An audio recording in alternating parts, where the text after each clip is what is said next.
Hi, welcome in. This is an original Tales first story and I'll let it speak for itself.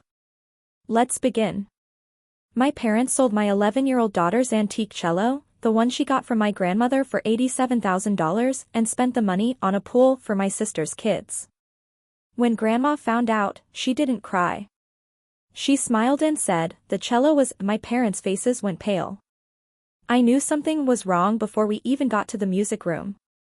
You can smell a renovation the way you can smell a lie.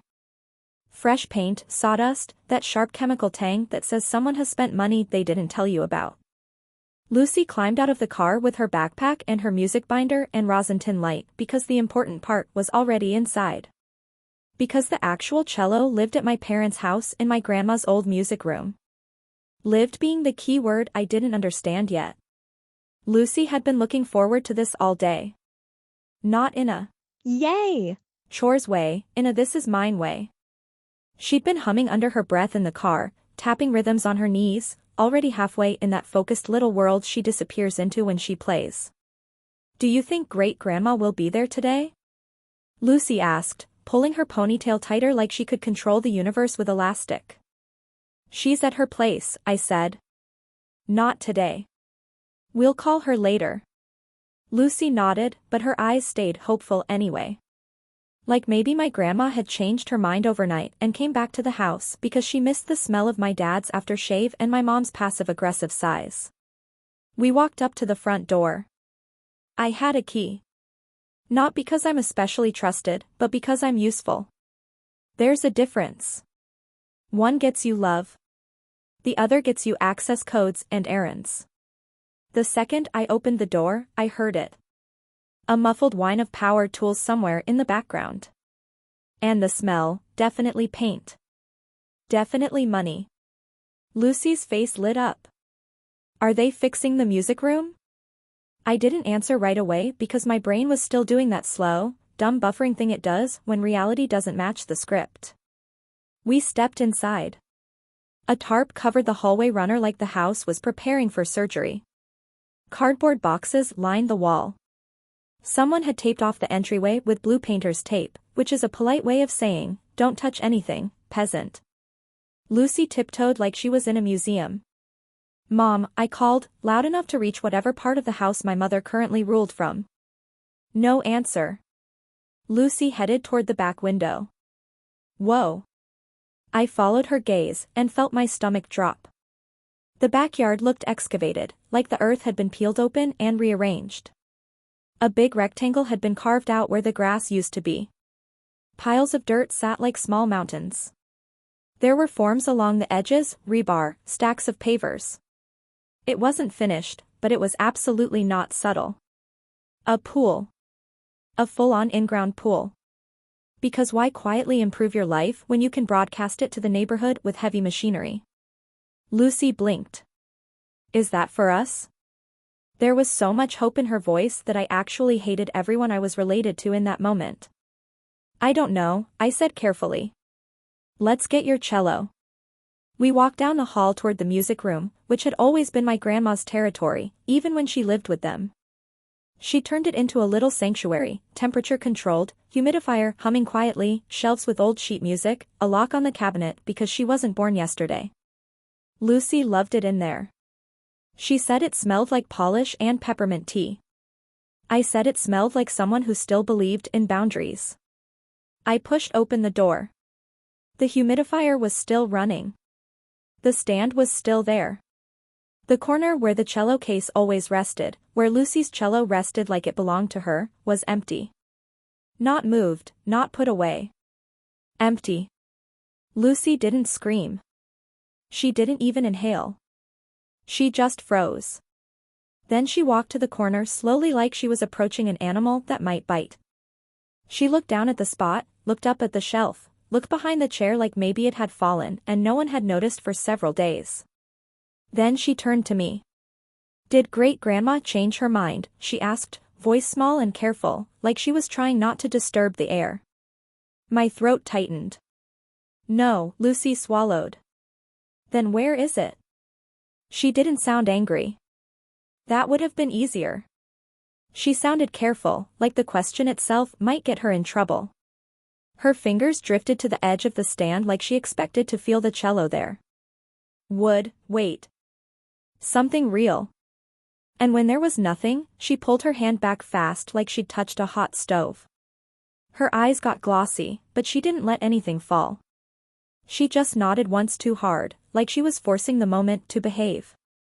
I didn't answer because I didn't know, not for sure. But I could already feel where this was heading, and I hated that my kid was standing in the middle of it. I left Lucy in the music room because I needed her not to see my face when I found out. I marched toward the kitchen and my mom was there, of course. She was always in the kitchen when she wanted to look like she was holding the family together with her bare hands. She had a mug in one hand and her phone in the other. Her hair was pulled back like she'd been busy, which in my family usually means busy ignoring something. My dad sat at the table scrolling through something on his tablet, calm as a man who believes the world will always make room for him. My sister Rachel was perched on a stool sipping something green and expensive looking. She didn't look up when I walked in. She barely ever did. "Where's Lucy's cello?" I asked. My mom blinked slowly like she was confused why I'd bring up something inconvenient during her morning coffee. "Good morning to you, too, Emily," she said. I stared at her. My dad sighed. "What's the problem now?" I could feel my heart doing that annoying thing where it tries to climb out of my chest and find a quieter family. "Lucy's cello," I repeated. "Where is it?" Rachel snorted without looking up. "Oh, please." My mom took a sip of her coffee. "Your father handled it." "Handled it?" That phrase is like a red flag printed in cursive. "Handled it how?" I said. My dad finally looked up. "We sold it." The room went strangely quiet, like the house itself wanted to hear what happened next. I blinked. "You sold it?" "Yes." My dad said, like he was explaining taxes. "It was valuable. It was sitting there. Your grandmother wasn't even using it." "It wasn't hers," I said. "It was Lucy's." Rachel laughed. "She's 11. My mom set her mug down with a soft clink. "Emily, don't start." "Don't start," I repeated. "You sold my daughter's cello." My dad leaned back. "It was a family asset." "No," I said, voice sharper now. "It was set aside for Lucy. My grandma was clear about that." Rachel finally looked up, eyes bright with annoyance. "And my kids are what?" "Chopped liver." Ben and Olivia weren't even in the room, and somehow they were still the main characters. My mom waved a hand toward the backyard. "We're doing something nice for the children." I stared at her. "The children," she said again, like she expected a round of applause. "Ben and Olivia deserve space." "They deserve, and Lucy doesn't," I said. My dad rubbed his forehead, already tired of me being a person. "Lucy will be fine with a student cello. You can rent one. Plenty of kids do. Lucy will be fine." That's my family's favorite prayer.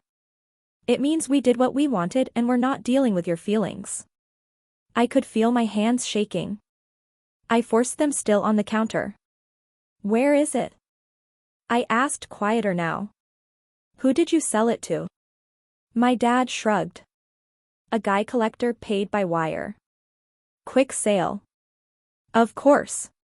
My mom's eyes sharpened. "And before you get any ideas, you are not telling your grandmother." I stared at her. "She doesn't need stress," my mom said, voice clipped. "She's settling in at her facility. Professionals are taking care of her. Let her have peace." "You mean let you have peace?" I said, my dad's expression hardened. "Don't make this about you." I laughed once, sharp and humorless. "It's about my kid."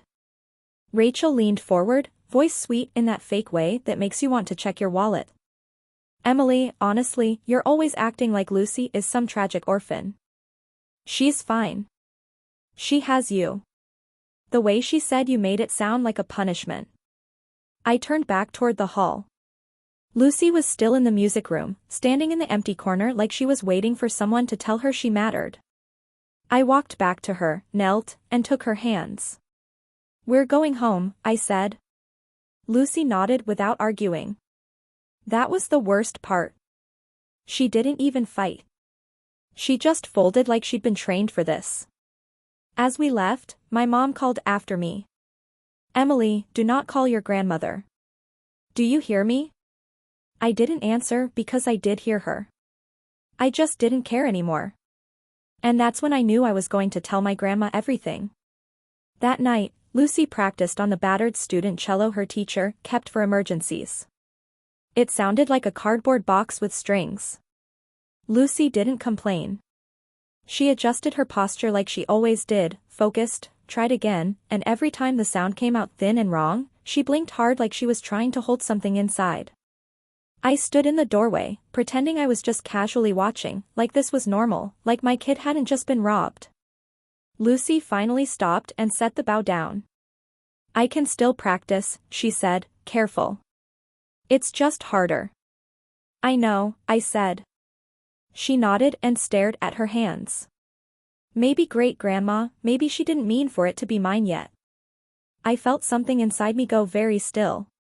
Lucy had spent weeks at that music room with my grandmother, her great-grandmother, learning in a way I couldn't give her. Not because I didn't love her, because love doesn't automatically come with talent. My grandma had it. Lucy had it, too. It skipped me like the universe looked at my family and said, "Let's not put all the gifts in the same basket."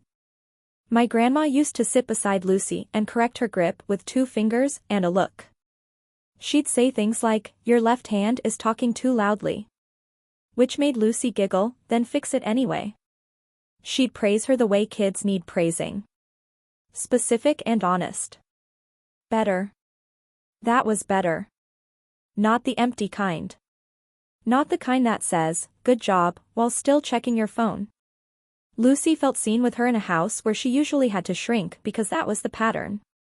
In my parents' house, Ben and Olivia could shout, spill juice, run through hallways like tiny kings and queens.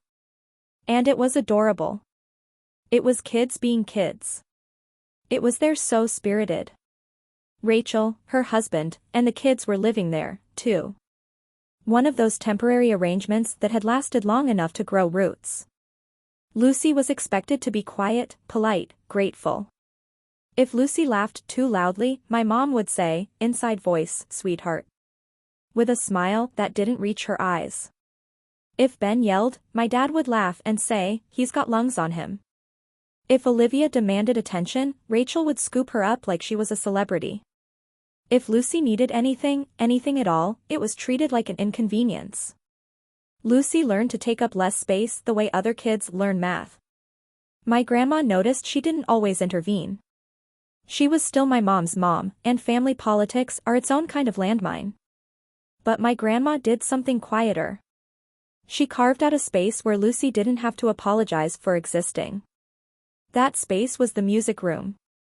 It made practical sense, too. My apartment wasn't exactly designed for antique instruments and long practice sessions. It was safe, clean, and mine, but small. Sound traveled. Neighbors complained. And a cello like grandma's, and now Lucy's, wasn't something you left in a corner near the radiator and hoped for the best. So we stored it there in the controlled room in the cabinet with the little humidifier humming like a promise. And my grandma had been careful, not just emotionally careful, paperwork careful. She'd had the cello appraised, photographed, documented. She'd shown me the file once, not because she wanted to brag, but because she wanted me to understand. "This is not just sentimental," she'd said, tapping the page. "It's valuable. People get strange around valuable things." I nodded because yes, people got strange around valuable things. I just didn't think people meant my parents. My grandma had moved out less than a week ago into a place my mom described as perfect and so much safer and so much less stress, which might have been true for my grandma. It was definitely true for my mom because the move had been preceded by months of comments like, "This is getting hard and she needs professional care and it's not fair to all of us." All of us meaning my mom, my dad, Rachel, and somehow never me. The one who actually showed up. My grandma didn't leave kicking and screaming. She left the way she did everything with a straight spine and a quiet decision. But once she was gone, the energy in the house shifted. The last set of eyes that mattered had left the room. And my family did what they always did when no one could stop them. They took. Lucy went to bed early that night. She didn't ask to call my grandmother. She didn't ask to complain. She hugged me tightly before she fell asleep like she was holding herself together with my ribs. After she was asleep, I sat at my kitchen table and stared at my phone. I kept thinking about the way my mom said, "Don't tell your grandmother." Not "don't upset her." Not really. Don't tell her. Like the truth was a weapon and they expected me to keep it holstered for their comfort. I realized something then and it wasn't pretty. I'd spent most of my life trying not to be difficult. I thought being easy was the same as being loved. It isn't. It's just easier for everyone else. And I wasn't going to teach Lucy that lesson. So, the next morning, I drove to my grandma's place. My grandma lived in a bright, tidy apartment in an assisted independent living community that smelled like lemon cleaner and expensive hand soap.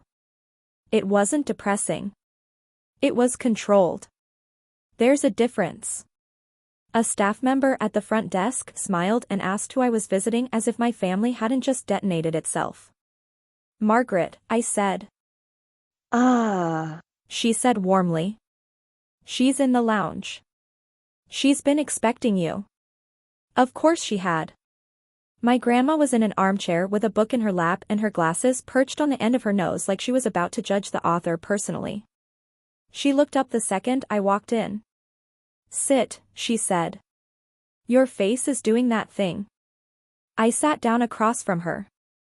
They did. My grandma didn't flinch. She just waited. So I told her I kept it simple. The missing cello, the pool excavation, the words my parents used. Family asset. Lucy will be fine. Don't tell Grandma. My grandma listened without interrupting, the way people do when they're collecting evidence. When I finished, she closed her book slowly. "And Lucy?" she asked. "She went quiet," I said. "She asked if you changed your mind." My grandma's expression didn't crumple. It hardened. Not into rage, into clarity. She thought it was her fault. My grandma said softly. I nodded. My grandma exhaled through her nose. One sharp breath. Then she asked, "When did you last see the file?" "What file?" "The cello documentation," she said. "Appraisal, photographs, identifiers." "I saw it months ago," I said. "You showed me." My grandma nodded. "Good." She leaned forward slightly. "Emily, do you have any texts about the pool? Any pictures? Anything that shows the renovations started right after I moved?" "I can screenshot Rachel's posts," I said, because of course Rachel had posted. Rachel could post her own funeral if the lighting was good. My grandma nodded. "Do that." I stared at her. "Grandma, are you okay?" My grandma looked at me over her glasses. "I am not the one who should be worried," she said. Then she reached for her phone. "I'm going to make a call." I didn't ask who she was calling. My grandma had always had a way of keeping her cards close. My family treated that as sweet and old-fashioned. It wasn't. It was strategic. She made the call, spoke quietly, then hung up. "I will handle it," she said. I blinked. "How?" My grandma gave me a small smile. "Not with yelling, which in our family was basically a miracle." She reached across and squeezed my hand. Her fingers were warm, firm. "Lucy is going to get her cello back," she said. My throat tightened. "How do you know?" My grandma's eyes sharpened. "Because it was never theirs to sell." I froze. My grandma watched my face like she was choosing how much to reveal. Not today, she said gently, like she could read my thoughts. I will explain when it matters. She stood up. Go home. Be with your child. Let her practice. Let her feel normal where she can. What about my mom and dad? I asked. My grandma's smile didn't reach her eyes this time. Let them enjoy their pool. I drove home feeling like I'd walked into a room where the air pressure changed. And then nothing happened. Not publicly, not immediately. Weeks passed. 6, give or take. Lucy practiced on the student cello and on a rental we scraped together after her teacher found one at a discount. It wasn't awful, but it wasn't hers. The sound didn't bloom the same way. Lucy adjusted anyway because Lucy was the kind of kid who adapted even when she shouldn't have to. The worst part was that she didn't complain. She just got quieter. Meanwhile, my parents posted pictures of construction progress like they'd personally invented concrete. Rachel posted Olivia holding a tiny inflatable flamingo, Ben wearing goggles, captions like making memories and worth every penny. No apology, no mention of the cello, just smiling faces and a giant hole in the ground. That night, the invite didn't come to me at all. It landed in the family group chat like a flyer taped to a pole. Barbecue. Saturday 2 p.m. pool reveal. Bring a side if you're coming. No. Hope you can make it. No. Miss you. Just logistics because in my family feelings are optional, but potato salad is mandatory. I stared at the screen. Lucy glanced over my shoulder again. Her face stayed blank. Are we going? I opened my mouth and didn't have an answer yet. The next morning, my grandma called me. We're going, she said. I swallowed. Grandma, what are you doing? My grandma's voice was calm. I'm doing what I should have done earlier. I started to ask more, but she cut me off. Emily, she said. I don't want Lucy watching you swallow this. My chest tightened. Okay. There was a pause. Then my grandma said, it's in motion. In motion, I repeated. The cello, she said. My heart kicked. What do you mean? She just smiled and said, you will find out soon enough. Saturday was hot in that oppressive way that makes you feel like you're breathing through a wet towel. Perfect pool weather. Perfect. Look how great we're doing, weather. Lucy wore her swimsuit under her clothes because she's 11 and Hope is stubborn. She didn't talk much on the drive over. Neither did I. When we pulled up to the house, cars lined the street. People I recognized from holidays. Aunts, uncles, cousins, neighbors, the kind of crowd my family loved because it made them feel important. The backyard looked like a brochure. Blue water shimmered under the sun. The stone deck was spotless, the pergola had string lights like they'd watched one home improvement show and decided they were experts. Ben was already in the pool splashing like a tiny shark. Olivia sat on a float with sunglasses on because of course she did. Rachel was holding a drink and laughing loudly at something someone said, like she was hosting a talk show. Me mom stood near the grill with that I am the matriarch posture. She practiced in mirrors. My dad hovered nearby, smiling like a man whose life choices had just been validated by chlorine. And then Lucy and I walked in. My mom's smile flickered. Just a little. Not because she was surprised we came, because she was irritated we had the audacity. Emily, she said bright and fake. You made it. Hi, Mom. I said. Rachel looked Lucy up and down. Hey. Lucy nodded politely, quietly like she'd been trained. Ben cannonballed. Everyone laughed. Olivia squealed. Rachel beamed. Lucy stood beside me with her towel folded carefully in her hands like she didn't know where to put herself. I watched her eyes drift over the pool, over the pergola, over the new loungers, over what her cello had turned into. Lucy swallowed hard. I put my hand on her shoulder. She leaned into it without looking at me. That's when I knew I wasn't here for revenge. I was here because my kid deserved to see what happens when you don't let people take from you and then demand gratitude. My dad clapped his hands. All right, everyone. Food's almost ready. My mom laughed. And before we eat, we just want to say this has been a long time coming. We're so happy to finally have a backyard the kids can really enjoy. Applause. Rachel raised her glass. To family, she said. Applause again. Lucy's fingers tightened around her towel. Then someone said, "Where's Margaret? Isn't she coming?" My mom's smile tightened. She's busy, she said quickly. Right on cue, the gate clicked. I turned. My grandma walked in. She wasn't in a wheelchair. She didn't look frail. She wore a crisp blouse and slacks and a calm expression that made the air feel colder even in the heat. Beside her was Andrew, her lawyer, and a longtime friend, carrying a slim folder. The backyard went quiet in that way crowds do when they sense a shift, but don't know what kind yet. My mom's face went pale. My dad's smile froze. Rachel's mouth opened slightly, then closed. My grandma stepped forward, eyes sweeping over the pool like she was assessing a poorly done paint job. Well, she said pleasantly, you've been busy. My mom forced a laugh. Mom, this is a party. I know, my grandma said. That's why I came. She looked at me, then at Lucy.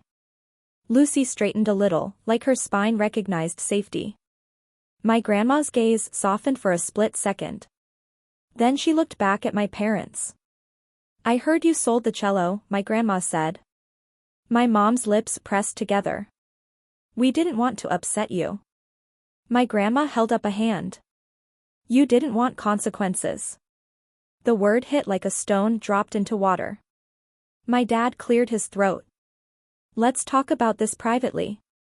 My grandma smiled and it was not a warm smile. Oh, Thomas. She said, you've had plenty of private time. A nervous chuckle rippled through the crowd. Someone shifted their drink from one hand to the other. Someone else pretended to look at the grill. My grandma turned slightly, addressing the backyard the way you might address a room full of people at a small town meeting. I won't keep you long, she said. I know you're here to swim. Rachel snapped. This is insane. My grandma ignored her. She looked straight at my parents and said calmly, the cello was. Everyone leaned in, even if they tried not to. Held in trust for Lucy. The silence that followed was so sharp it felt like glass. My mom blinked. What? My grandma continued, voice even. I am the trustee. Lucy is the beneficiary. That cello was not a family asset. It was not yours to sell. My dad stared at her like she'd suddenly started speaking another language. Rachel's face flushed. You can't. My grandma's eyes flicked to Rachel. I can. Andrew stepped forward quietly and opened the folder. My grandma didn't look at him. She didn't need to. She kept her gaze on my parents because she wanted them to feel it. I documented that instrument, she said. Appraisal, photographs, serial identifiers, insurance, the works. Because I've been alive a long time and I've met people. She paused. Apparently, I'm related to some of them. A few people snorted. Dry humor does that. It slips under the skin while everyone is still deciding if they're allowed to laugh. My mom's voice shook. We didn't know anything about a trust. My grandma nodded. Correct. You didn't. My dad finally found his voice. Where is it? My grandma's smile returned. Safe. Lucy's head snapped up. My grandma looked at her. It was recovered this morning after Andrew made a few calls and filed the report. Lucy's breath caught. Not a sob, not a scream, just a small sound like relief trying to escape. Damn, why grandma turned back to my parents. You sold something you did not own. You took the money and you put it into. She gestured lazily at the pool. This? Rachel snapped. It's for the kids. My grandma's gaze sharpened. Lucy is a kid. Rachel's mouth opened. Closed. She looked at Ben and Olivia splashing happily like she wanted them to be a shield. They weren't. Andrew cleared his throat gently. Margaret, he said quietly. My grandma nodded slightly. Andrew stepped toward my parents and Rachel. I have documents for you. My mom stepped back. No. Andrew didn't raise his voice. He didn't have to. He held out the papers like a waiter offering a check no one wants to see. Notice to vacate, he said calmly. 60 days. My mom stared at the papers like they were poisonous. My dad's face went from pale to gray. Rachel's voice went shrill. You're kicking us out?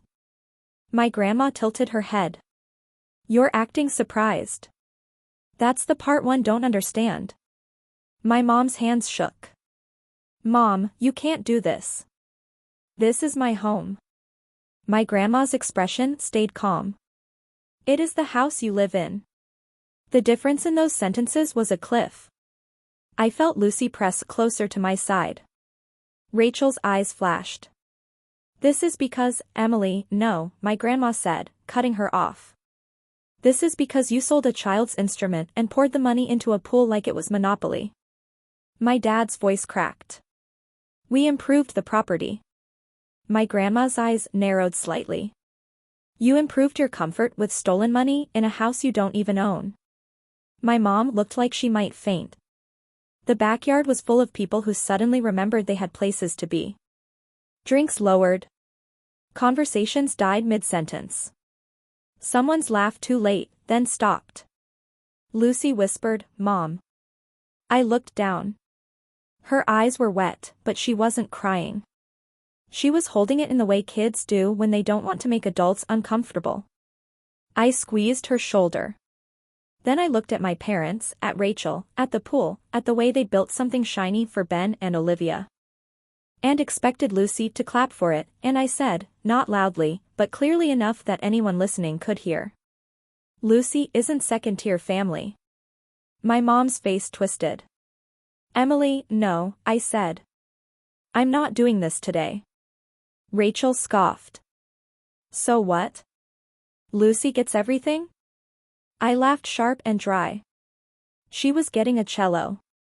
My grandma took a step toward Lucy. Her voice softened. Sweetheart, you didn't lose it. It was taken. Lucy's lip trembled. I thought I did something wrong. My grandma's eyes flashed with anger so quick it was almost invisible. You did nothing wrong. Andrew held the papers steady. My dad didn't take them. My mom didn't take them. Rachel finally snatched hers like she could rip the reality in half if she tore hard enough. My grandma looked at my parents. 60 days, she said again. You will leave. My dad's voice came out thin. You can't be serious. My grandma's smile was small and cold. Try me. And that was it. Not yelling, not a meltdown, just a line drawn in permanent ink. As the backyard started to break apart, people quietly gathering their things, children being called out of the pool, relatives avoiding eye contact, my mom stood frozen. Rachel's face was red. She hissed something at my dad. My dad didn't respond. Ben and Olivia kept splashing for a few more minutes because kids don't understand adult consequences until the adults force them to. Lucy watched them, then looked at my grandma. Do I get it back? She whispered. My grandma nodded. Yes. Lucy let out a breath I didn't realize she'd been holding for 6 weeks. And I realized something, too. My parents' faces had gone pale because my grandma had finally done the one thing my family couldn't survive. She stopped letting them pretend. Lucy got her cello back. It arrived the next day in a hard case that looked like it had traveled through several hands and regretted all of them. My grandma opened it with Lucy like it was a ceremony. Lucy ran her fingers over the wood like she was touching something alive. She didn't say much. She just hugged my grandma so tightly I saw my grandma close her eyes for a second like she was letting herself feel it now that the danger had passed. My parents meanwhile discovered a fun fact about selling something you don't own. People want their money back. The buyer came after them the way you'd expect. Angry, embarrassed, and not interested in my mom's we didn't know routine. The words repayment plan entered my parents' vocabulary like a disease. They couldn't pay it all at once. Most people can't, especially not people who pour stolen money into concrete and chlorine. 60 days went faster than they expected. My mom tried bargaining. My dad tried guilt. Rachel tried rage. My grandma didn't move. They packed up their life in a house they treated like it was theirs and moved into something smaller, something cheaper, something that didn't have a pool. Rachel and her husband didn't end up saving my parents. Not because they couldn't, because they wouldn't. Rachel suddenly remembered how to distance herself when consequences showed up. One minute it was, we all agreed. And the next it was, I told you this was a bad idea. Families like mine have a special talent for rewriting history on the fly. Ben and Olivia adjusted. Kids always do. Lucy adjusted, too, but in a different way. She started speaking up more. Small things at first. Actually, I was sitting there. I don't like that joke. No, I'm not okay with that. The first time she did it in front of my mom's mouth tightened like she tasted something bitter. Good. My grandma updated her plans after everything happened quietly, thoroughly, the way she does. She didn't give speeches about it. She just slid a folder across my kitchen table one evening and said, Andrew's handling the paperwork. I'm putting the house into a trust. I'll be the trustee. You'll be the beneficiary. So, it's protected now and it's yours in the end. The day they moved out, Lucy and I packed up our apartment. No ceremony, just boxes, keys, and a house that finally felt like it could breathe. The first night we slept there, the house sounded different. No construction, no performative laughter, no heavy footsteps pacing like ownership, just quiet, the kind that feels earned. Then my grandmother moved back in, this time for real. Not as someone being taken care of, not as an inconvenience managed in a spare room, as the person who belonged there. Lucy helped her unpack like it was a celebration. She carried sweaters and books and that little tin of peppermint tea like each one was a vote for the future. And then, like it was the most natural thing in the world, my grandma sat in the living room while Lucy practiced. No shrine of silence, no tight smiles, no inside voice, sweetheart. Just music filling a house that finally knew who it was for. When spring came, Lucy auditioned for the regional youth orchestra and got in. But this time, she had her instrument and something else. Proof. Proof that when someone tried to take her future and build a pool with it, the adults who mattered didn't tell her to swallow it. They showed up. They told the truth. And they made sure she never had to apologize for wanting a place at the table. So, what do you think? Did my grandma go too far or not far enough? Let me know in the comments and subscribe for